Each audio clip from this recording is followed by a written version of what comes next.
संसार में कुछ ऐसे मनुष्य भी होते हैं जिन्हें दूसरों के मुख से अपनी स्त्री की सौंदर्य प्रशंसा सुनकर उतना ही आनंद होता है जितनी अपनी कीर्ति की चर्चा सुनकर। पश्चिमी सभ्यता के प्रसार के साथ ऐसे प्राणियों की संख्या बढ़ती जा रही है। पशुपतिनाथ वर्मा इन्हीं लोगों में था। जब लोग उनकी परम सुंदरी स्त्री की तारीफ करते हुए कहते, ओहो, कितनी अनुपम रूप राशि है, कितनी अलौकिक सौंदर्य है, तब वर्मा जी मारे खुशी और गर्व के फूल उठते थे। संध्या का समय था, मोटर तैयार खड़ी थी। वर्मा जी सैर करने जा रहे थे, किंतु प्रभा जाने को उत्सुक नहीं मालूम होती थी। वह एक कुर्सी पर बैठी हुई कोई उपन्यास पढ़ रही थी। वर्मा जी ने कहा, तुम तो अभी तक बैठी पढ़ रही हो, मेरा तो इस समय जाने को जी नहीं चाहता। नहीं प्रिय, इस समय तुम्हारा न चलना सितम हो जाएगा। मैं चाहता हूँ कि तुम्हारी इस मधुर छवि को घर से बाहर भी तो लोग देखें। जी नहीं, मुझे ये लालसा नहीं है। मेरे रूप की शोभा केवल तुम्हारे लिए है और तुम्ही को दिखाना चाहती हूँ। नहीं, मैं इतना स्वार्थांध नहीं हूँ। जब तुम सैर करने निकलो, मैं लोगों से ये सुनना चाहता हूँ कि कितनी मनोहर छवि है, पशुपति कितना भाग्यशाली पुरुष है। तुम चाहो, मैं नहीं चाहती, तो इसी बात पर आज मैं कहीं नहीं जाऊंगी। तुम भी मत जाओ, हम दोनों अपने ही बाग में टहलेंगे। तुम हौस के किनारे हरी घास पर लेट जाना, मैं तुम्हें वीणा बजाकर सुनाऊंगी। तुम्हारे लिए फूलों का हार बनाऊंगी, चांदनी में तुम्हारे साथ आंख मिचौनी खेलूंगी। नहीं नहीं प्रभा, आज हमें अवश्य चलना पड़ेगा। तुम कृष्णा से आज मिलने का वादा कर आए हो। वह बैठी हमारा रास्ता देख रही होगी। हमारे न जाने से उसे कितना दुख होगा। हाय, वही कृष्णा, बार बार वही कृष्णा। पति के मुख से नित्य ये नाम चिनगारी की भांति उड़कर प्रभा को जलाकर भस्म कर देता था। प्रभा को अब मालूम हुआ कि आज ये बाहर जाने के लिए क्यों इतने उत्सुक हैं। इसीलिए आज इन्होंने मुझसे केशों को संवारने के लिए इतना आग्रह किया था। वह सारी तैयारी उसी कुलटा कृष्णा से मिलने के लिए थी। उसने दृढ़ स्वर में कहा, तुम्हें जाना हो जाओ, मैं न जाऊंगी। वर्मा जी ने कहा, अच्छी बात है, मैं ही चला जाऊंगा। पशुपति के जाने के बाद प्रभा को ऐसा जान पड़ा कि वह बाटिका उसे काटने दौड़ रही है। ईर्ष्या की ज्वाला से उसका कोमल शरीर हृदय भस्म होने लगा। वे वहां कृष्णा के साथ बैठे विहार कर रहे होंगे, उसी नानगिन के से केशवाली कृष्णा के साथ, जिसकी आंखों में घातक विष भरा हुआ है। मर्दों की बुद्धि क्यों इतनी स्थूल होती है? इन्हें कृष्णा की चटक मटक ने क्यों इतना मोहित कर लिया है? उसके मुख से मेरे पैर का तलवा कहीं सुंदर है। हाँ, मैं एक बच्चे की माँ हूँ और वह नव यौवना है। जरा देखना चाहिए, उनमें क्या बातें हो रही हैं। ये सोचकर वह अपनी सास के पास आकर बोली, अम्मा, इस समय अकेले जी घबराता है, चलिए कहीं घूम आवें। सास बहू पर प्राण देती थी, चलने पर राजी हो गई। गाड़ी तैयार करा के दोनों घूमने चलीं। प्रभा का श्रृंगार देखकर भ्रम हो सकता था कि वह बहुत प्रसन्न है, किंतु उसके अंतस्तल में एक भीषण ज्वाला दहक रही थी। उसे छिपाने के लिए वह मीठे स्वर में एक गीत गाती जा रही थी। गाड़ी एक सुरम्य उपवन में उड़ी जा रही थी। सड़के के दोनों ओर विशाल वृक्षों की सुखद छाया पड़ रही थी। गाड़ी के कीमती घोड़े गर्व से पूंछ और सिर उठोए टप टप करते जा रहे थे। आहा, वह सामने कृष्णा का बंगला आ गया, जिसके चारों ओर गुलाब की बेल लगी हुई थी। उसके फूल उस समय निर्दय कांटों की भांति प्रभा के हृदय में चुभने लगे। उसने उल्टी हुई निगाह से बंगले की ओर ताका। पशुपति का पता न था। हाँ, कृष्णा और उसकी बहन माया बगीचे में विचर रही थी। गाड़ी बंगले के सामने से निकल ही चुकी थी कि दोनों बहनों ने प्रभा को पुकारा और एक क्षण में दोनों बालिकाएं हिरनियों की भांति उछलती कूदती फाटक की ओर दौड़ी। गाड़ी रुक गई। कृष्णा ने हंसकर सास से कहा, अम्मा जी, आज आप प्रभा को एक आध घंटे के लिए हमारे पास छोड़ जाए। आप इधर से लौटे तब इन्हें लेती जाएगा। ये कहकर दोनों ने प्रभा को गाड़ी से बाहर खींच लिया। सास कैसे इनकार करती। जब गाड़ी चली गई तब दोनों बहनों ने प्रभा को बगीचे में एक बेंच पर जा बिठाया। प्रभा को इन दोनों के साथ बातें करते हुए बड़ी झिझक हो रही थी। वह उनसे हंसकर बोलना चाहती थी, अपने किसी बात से मन का भाव प्रकट नहीं करना चाहती थी, किंतु हृदय उनसे खींचा ही रहा। कृष्णा ने प्रभा की साड़ी पर एक तीव्र दृष्टि डालकर कहा, बहन, क्या ये साड़ी अभी ली है? इसका गुलाबी रंग तो तुम पर नहीं खिलता, कोई और रंग क्यों नहीं लिया? प्रभा, उनकी पसंद है, मैं क्या करती? दोनों बहनें ठट्ठा मारकर हंस पड़ीं। फिर माया ने कहा, उन महाशय की रुचि का क्या कहना, सारी दुनिया से निराली है। अभी इधर से गए हैं। सिर पर इससे भी अधिक लाल पगड़ी थी। सहसा पशुपति भी सैर से निकलता हुआ सामने से निकला। प्रभा को दोनों बहनों के साथ देखकर उसके जी में आया कि मोटर रोक ले। वह अकेले इन दोनों से मिलना शिष्टाचार के विरुद्ध समझता था, इसीलिए वह प्रभा को अपने साथ लाना चाहता था। जाते समय वह बहुत साहस करने पर भी मोटर से न उतर सका। प्रभा को वहां देखकर इस सुअवसर से लाभ उठाने की उसकी बड़ी इच्छा हुई, लेकिन दोनों बहनों की हास्य ध्वनि सुनकर वह संकोचवश न उतरा। थोड़ी देर तक तीनों रमणियां चुपचाप बैठी रहीं। तब कृष्णा बोली, पशुपति बाबू यहाँ आना चाहते हैं पर शर्म के मारे नहीं आए। मेरा विचार है कि संबंधियों को आपस में इतना संकोच न करना चाहिए। समाज का ये नियम कम से कम मुझे तो बुरा मालूम होता है। तुम्हारा क्या विचार है प्रभा? प्रभा ने व्यंग्य भाव से कहा, ये समाज का अन्याय है। प्रभा इस समय भूमि की ओर ताक रही थी, पर उसकी आंखों से ऐसा तिरस्कार निकल रहा था जिसने दोनों बहनों के परिहास को लज्जा सूचक मौन में परिणत कर दिया। उसकी आंखों से एक चिनगारी सी निकली, जिसने दोनों युवतियों के आमोद प्रमोद और उस कुवृत्ति को जला डाला जो प्रभा के पति परायण हृदय को बाणों से वेध रही थी, उस हृदय को जिसमें अपने पति के सिवा और किसी को जगह न थी। माया ने जब देखा कि प्रभा इस वक्त क्रोध से भरी बैठी है, तब बेंच से उठ खड़ी हुई और बोली, आओ बहन, जरा टहले, यहाँ बैठे रहने से तो टहलना ही अच्छा है। प्रभा ज्यों की त्यों बैठी रही, पर वे दोनों बहनें बाग में टहलने लगीं। उस वक्त प्रभा का ध्यान उन दोनों के वस्त्राभूषण की ओर गया। माया बंगाल की गुलाबी रेशमी की एक महीन साड़ी पहने हुए थी जिसमें न जाने कितने चुन्नटें पड़ी हुई थीं। उसके हाथ में एक रेशमी छतरी थी जिसे उसने सूर्य की अमित किरणों से बचने के लिए खोल लिया था।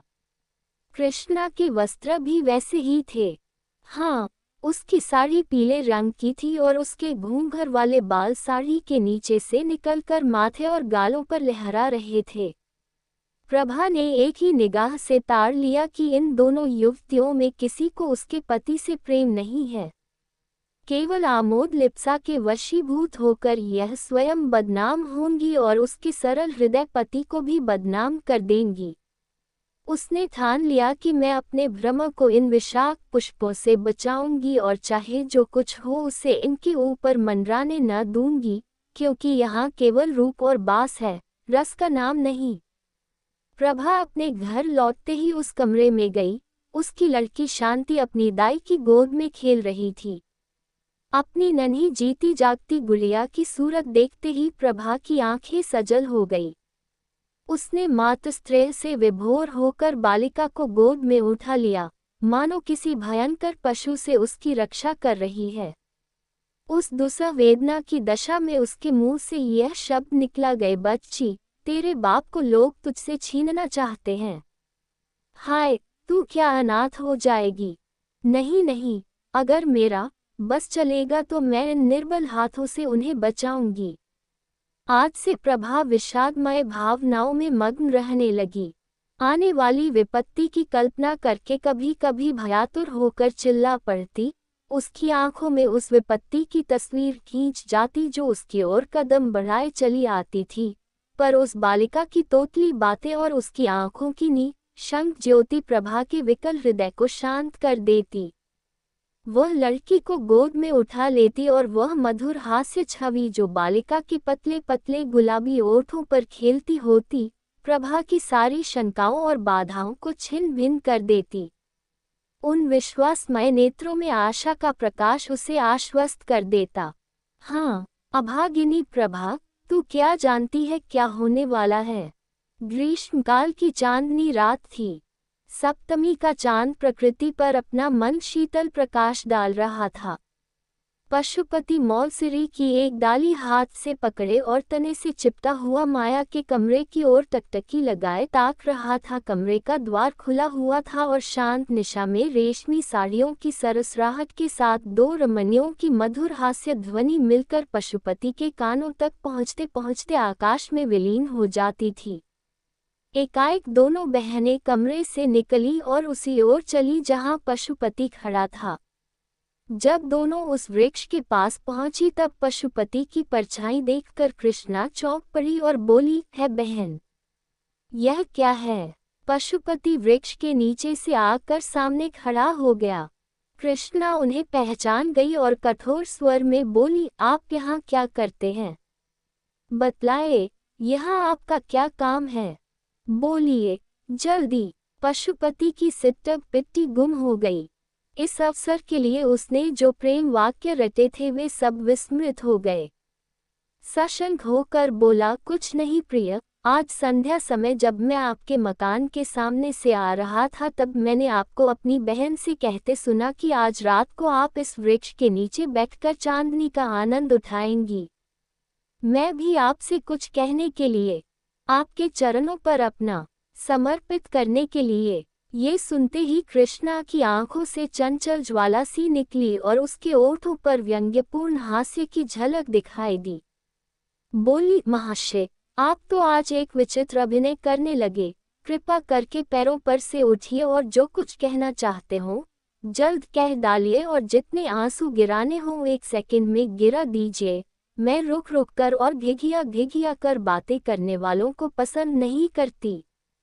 हाँ, और जरा बातें और रोना साथ साथ न हो। कहिए क्या कहना चाहते हैं? आप न कहेंगे?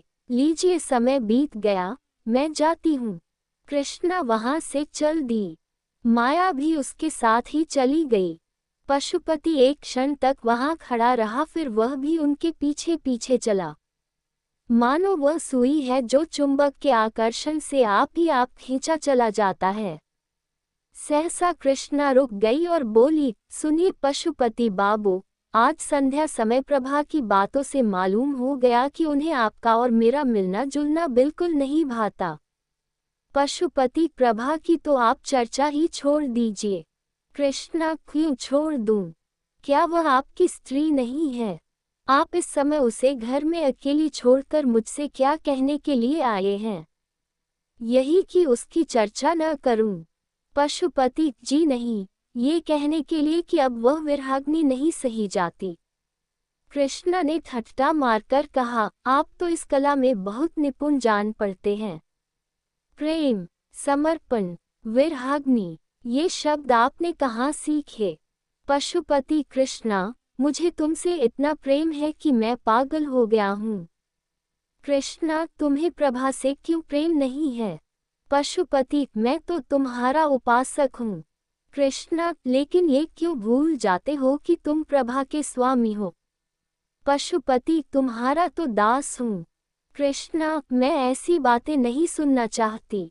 पशुपति, तुम्हें मेरी एक एक बात सुननी पड़ेगी। तुम जो चाहो वह करने को मैं तैयार हूँ। कृष्णा, अगर यह बातें कहीं वह सुन ले तो? पशुपति, सुन ले तो सुन ले, मैं हर बात के लिए तैयार हूँ। मैं फिर कहता हूँ कि अगर तुम्हारी मुझ पर कृपा दृष्टि न हुई तो मैं मर जाऊंगा।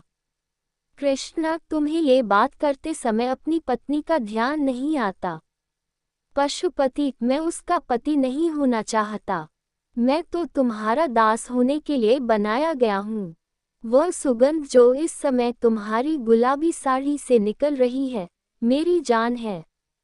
तुम्हारे ये छोटे छोटे पाँव मेरे प्राण हैं। तुम्हारी हंसी, तुम्हारी छवि, तुम्हारा एक एक अंग मेरे प्राण हैं। मैं केवल तुम्हारे लिए पैदा हुआ हूँ। कृष्णा भाई, अब तो सुनते सुनते कान भर गए। ये व्याख्यान और यह गद्य काव्य सुनने के लिए मेरे पास समय नहीं है। आओ माया, मुझे तो सर्दी लग रही है। चलकर अंदर बैठे। ये निष्ठुर शब्द सुनकर पशुपति की आंखों के सामने अंधेरा छा गया। मगर अब भी उसका मन यही चाहता था कि कृष्णा के पैरों पर गिर पड़े और इससे भी करुण शब्दों में अपने प्रेम कथा सुनाए। किंतु दोनों बहनें इतनी देर में अपने कमरे में पहुंच चुकी थीं और द्वार बंद कर लिया था। पशुपति के लिए निराश घर लौट आने के सिवा कोई चारा न रह गया। कृष्णा अपने कमरे में जाकर थकी हुई सी एक कुर्सी पर बैठ गई और सोचने लगी, कहीं प्रभा सुन ले तो बात का बतंगड़ हो जाए, सारे शहर में इसकी चर्चा होने लगे और हमें कहीं मुंह दिखाने को जगह न रहे। और यह सब एक जरा सी दिल्लगी के कारण, पर पशुपति का प्रेम सच्चा है, इसमें संदेह नहीं। वह जो कुछ कहता है, अंतःकरण से कहता है। अगर मैं इस वक्त जरा सा संकेत कर दूं तो वह प्रभा को भी छोड़ देगा। अपने आपे में नहीं है। जो कुछ कहूं वह करने को तैयार है। लेकिन नहीं, प्रभा डरो मत, मैं तुम्हारा सर्वनाश न करूंगी। तुम मुझसे बहुत नीचे हो। यह मेरे अनुपम सौंदर्य के लिए गौरव की बात नहीं कि तुम जैसी रूपविहीना से बाजी मार ले जाऊं। अभागे पशुपति, तुम्हारे भाग्य में जो कुछ लिखा था वह हो चुका। तुम्हारे ऊपर मुझे दया आती है, पर क्या किया जाए। एक खत पहले हाथ पड़ चुका था। ये दूसरा पत्र था जो प्रभा को पतिदेव के कोट की जेब में मिला। कैसा पत्र था, इसे पढ़ते ही प्रभा की देह में एक ज्वाला सी उठने लगी। तो यूं कहिए कि ये अब कृष्णा के दो चुके, अब इसमें कोई संदेह नहीं रहा। अब मेरे जीने को धिक्कार है। जब जीवन में कोई सुख ही नहीं रहा तो क्यों न इस बोझ को उतार कर फेंक दूं। वही पशुपति जिसे कविता से लेशमात्र भी रुचि न थी, अब कवि हो गया था और कृष्णा को छंदों में पत्र लिखता था। प्रभा ने अपने स्वामी को उधर से हटाने के लिए वह सब कुछ किया जो उससे हो सकता था, पर प्रेम का प्रवाह उसके रोके न रुका और आज उस प्रवाह तक के उसके जीवन की नौक निराधार वही चली जा रही है। इसमें संदेह नहीं कि प्रभा को अपने पति से सच्चा प्रेम था, लेकिन आत्मसमर्पण की तुष्टि आत्मसमर्पण से ही होती है। वह उपेक्षा और निष्ठुरता को सहन नहीं कर सकता। प्रभा के मन के विद्रोह का भाव जागृत होने लगा। उसके आत्माभिमान जाता रहा। उसके मन में न जाने कितने भीषण संकल्प होते, किंतु अपनी असमर्थता और दीनता पर आप ही आप रोने लगती। आह, उसका सर्वस्व उससे छीन लिया गया और अब संसार में उसका कोई मित्र नहीं, कोई साथी नहीं। पशुपति आजकल नित्य बनाव सवार में मग्न रहता, नित्य नए नए सूट बदलता। उसे आईने के सामने अपने बालों को संवारते देखकर प्रभा की आंखों से आंसू बहने लगते। सारी तैयारी उसी दुष्ट के लिए हो रही है। ये चिंता जहरीले सांपन की भांति उसे डस लेती थी। वह अब अपने पति को प्रत्येक बात, प्रत्येक गति को सूक्ष्म दृष्टि से देखती। कितनी ही बातें जिन पर वह पहले ध्यान भी न देती थी, अब रहस्य से भरी हुई जान पड़ती। वह रात का न सोती, कभी पशुपति की जेब टटोलती, कभी उसकी मेज पर रखे हुए पत्रों को पढ़ती। इसी टोह में वह रात दिन पड़ी रहती। वह सोचने लगी, मैं क्या प्रेम वंचिता बनी बैठी रहूं? क्या मैं प्राणेश्वरी नहीं बन सकती? क्या इसे परित्यक्ता बनकर ही काटना होगा? आह निर्दयी, तूने मुझे धोखा दिया, मुझसे आंखें फेर ली, पर सबसे बड़ा अनर्थ ये किया कि मुझे जीवन का कलुषित मार्ग दिखा दिया। मैं भी विश्वासघात करके तुझे धोखा देकर क्या कलुषित प्रेम का आनंद नहीं उठा सकती? अश्रुधारा से सींचन कर ही सही, पर क्या अपने लिए कोई वाटिका नहीं लगा सकती? वह सामने के मकान में घुंघराले बालों वाला युवक रहता है और जब मौका पाता है मेरी ओर सचेष्ट नेत्रों से देखता। क्या केवल एक प्रेम कटाक्ष से मैं उसके हृदय पर अधिकार नहीं प्राप्त कर सकती? अगर मैं इस भांति निष्ठुरता का बदला लूं तो क्या अनुचित होगा? आखिर मैंने अपना जीवन अपने पति को किस लिए सौंपा था? इसीलिए तो कि सुख से जीवन व्यतीत करूं, चाहूं और चाही जाऊं और इस प्रेम साम्राज्य की अधीश्वर बनी रहूं। मगर वे सारी अभिलाषाएं धूल में मिल गई। अब मेरे लिए क्या रह गया है? आज यदि मैं मर जाऊं तो कौन रोएगा? नहीं, घी के चिराग जलाए जाएंगे। कृष्णा हंसकर कहेगी, अब बस हम हैं और तुम।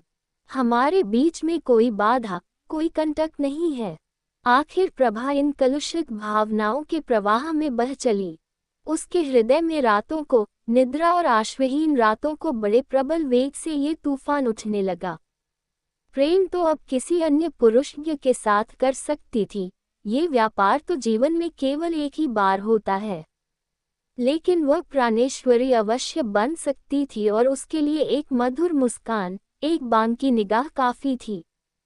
और जब वह किसी की प्रेमिका हो जाएगी तो यह विचार कि मैंने पति से उसकी बेवफाई का बदला ले लिया कितना आनंदप्रद होगा। तब वह उसके मुख की ओर कितने गर्व, कितने संतोष, कितने उल्लास से देखेगी। संध्या का समय था। पशुपति सैर करने गया था। प्रभा कोठे पर चढ़ गई और सामने वाले मकान की ओर देखा। घुंघराले बोलों वाला युवक उसके कोठे की ओर ताक रहा था। प्रभा ने आज पहली बार उस युवक की ओर मुस्कुरा कर देखा। युवक भी मुस्कुराया और अपनी गर्दन झुकाकर मानो ये संकेत किया कि आपकी प्रेम दृष्टि का भिखारी हूँ। प्रभा ने गर्व से भरी हुई दृष्टि इधर उधर दौड़ाए, मानो वह पशुपति से कहना चाहती थी, तुम उस्कुलता क्या पैरों पड़ते हो और समझते हो कि मेरे हृदय को चोट नहीं लगती।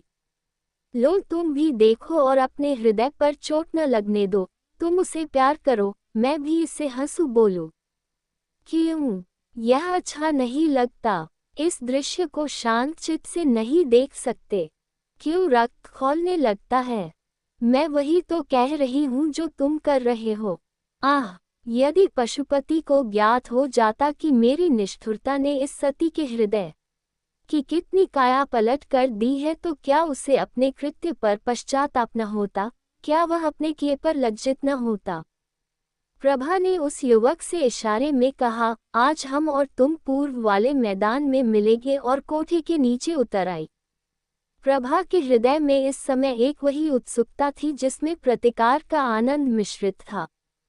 वह अपने कमरे में जाकर अपने चुने हुए आभूषण पहनने लगी। एक क्षण में वह एक फालसई रंग की रेशमी साड़ी पहने कमरे से निकली और बाहर जाना ही चाहती थी कि शांता ने पुकारा, अम्मा जी, आप कहाँ जा रहा है? मैं भी आपके साथ चलूंगी। प्रभा ने झट बालिका को गोद में उठा लिया और उसे छाती से लगाते ही उसके विचारों ने पलटा खाया। उन बाल नेत्रों में उसके प्रति कितना असीम विश्वास, कितना सरल स्नेह, कितना पवित्र प्रेम झलक रहा था। उसे उस समय माता का कर्तव्य याद आया। क्या उसकी प्रेमाकांक्षा उसके वात्सल्य भाव को कुचल देगी? क्या वह प्रतिकार की प्रबल इच्छा पर अपने मातृ कर्तव्य को बलिदान कर देगी? क्या वह अपने क्षणिक सुख के लिए उस बालिका का भविष्य, उसका जीवन धूल में मिला देगी? प्रभा की आंखों से आंसू की 2 बूंदों गिर पड़ी। उसने कहा, नहीं, कदापि नहीं, मैं अपनी प्यारी बच्ची के लिए सब कुछ सह सकती हूँ। 1 महीना गुजर गया। प्रभा अपनी चिंताओं को भूल जाने की चेष्टा करती रहती थी, पर पशुपति नित्य किसी न किसी बहाने से कृष्णा की चर्चा किया करता। कभी कभी हंसकर कहता, प्रभा, अगर तुम्हारी अनुमति हो तो मैं कृष्णा से विवाह कर लूं। प्रभा इसके जवाब में रोने के सिवा और क्या कर सकती थी। आखिर एक दिन पशुपति ने उससे विनयपूर्ण शब्दों में कहा कहूँ प्रभा, उस रमणी की छवि मेरी आंखों से नहीं उतरती। उसने मुझे कहीं का नहीं रखा। ये कहकर उसने कई बार अपना माथा ठोका। प्रभा का हृदय करुणा से द्रवित हो गया। उसकी दशा उस रोगी की सी थी जो ये जानता हो कि मौत उसके सिर पर खेल रही है, फिर भी उसकी जीवन लालसा दिन दिन बढ़ती जाती हो।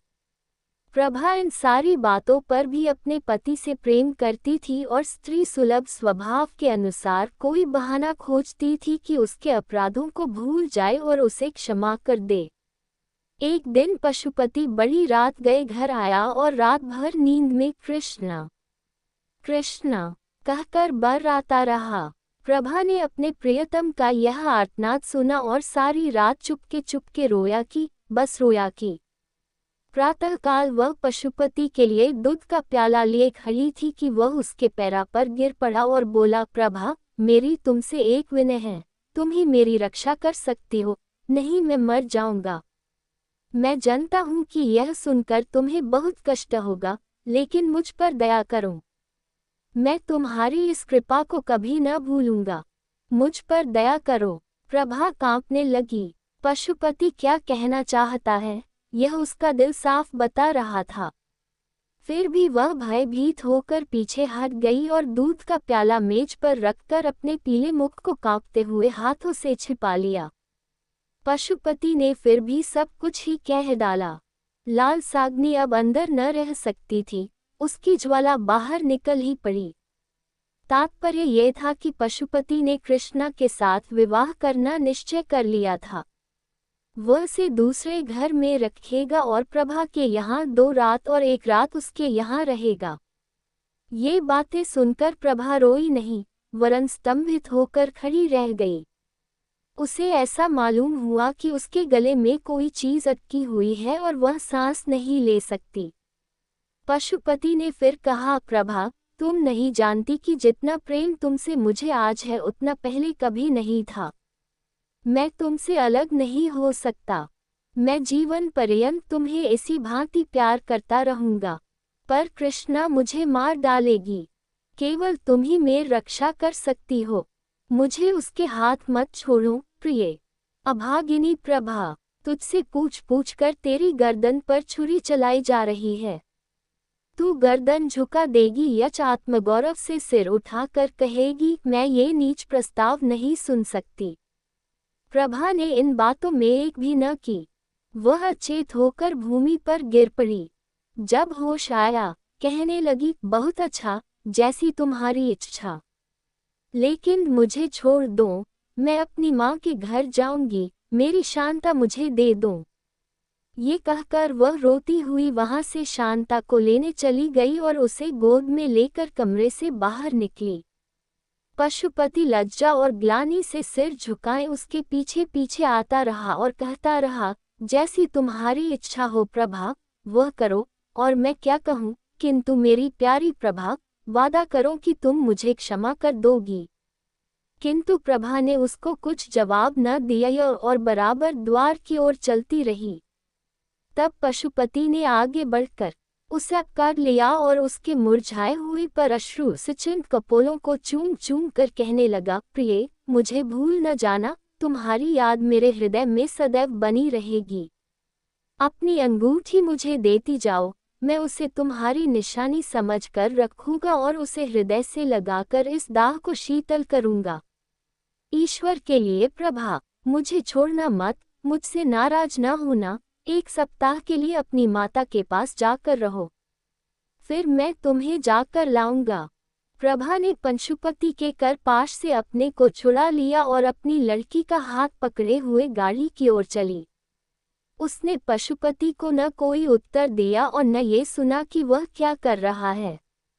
अम्मा, आप क्यों हंस रही है?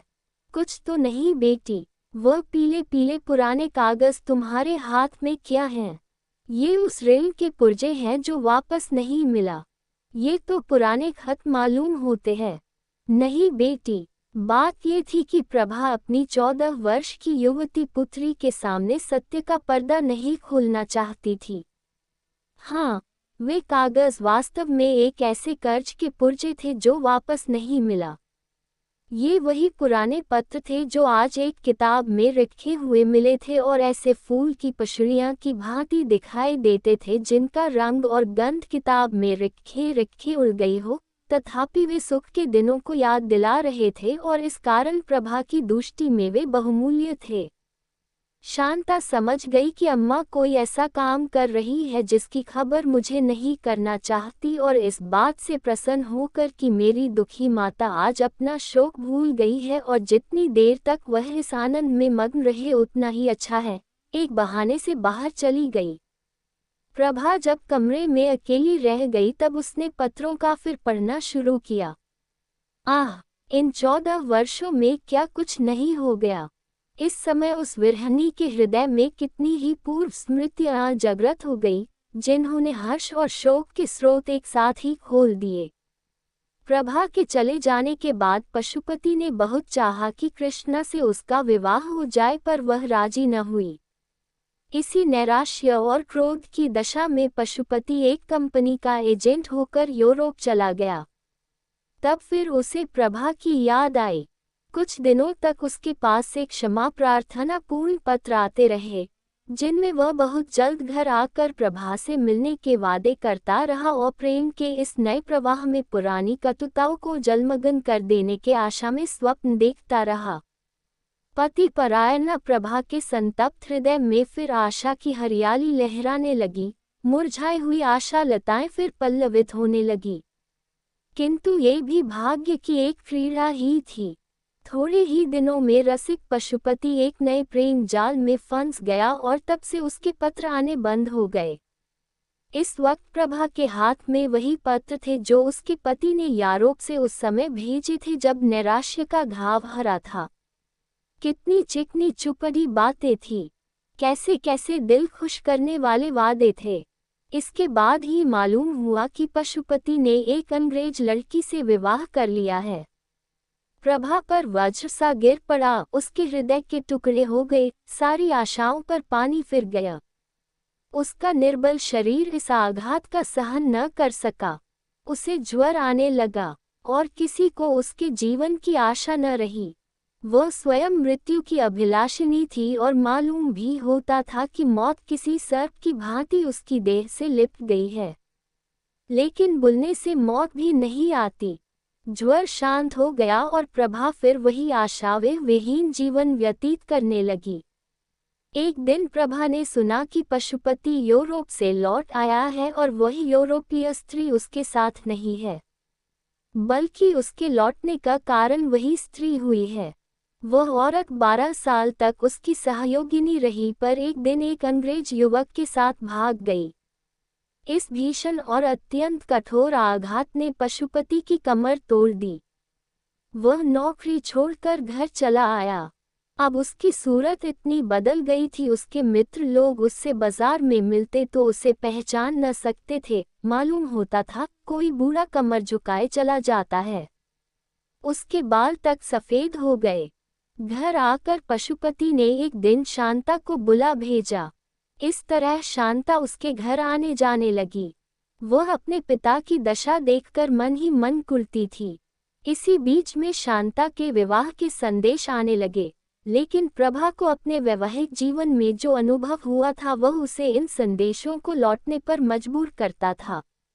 वह सोचती, कहीं इस लड़की की भी वही गति न हो जो मेरी हुई है। उसे ऐसा मालूम होता था कि यदि शांत का विवाह हो गया तो इस अंतिम अवस्था में भी मुझे चैन न मिलेगा और मरने के बाद भी मैं पुत्री का शोक लेकर जाऊंगी। लेकिन अंत में एक ऐसे अच्छे घराने से संदेश आया कि प्रभा उसे ना ही न कर सकी। घर बहुत ही संपन्न था, वर भी बहुत ही सुयोग्य। प्रभा को स्वीकार ही करना पड़ेगा, लेकिन पिता की अनुमति भी आवश्यक थी। प्रभा ने इस विषय में पशुपति को एक पत्र लिखा और शांता के ही हाथ भेज दिया। जब शांता पत्र लेकर चली गई तब प्रभा भोजन बनाने चली गई।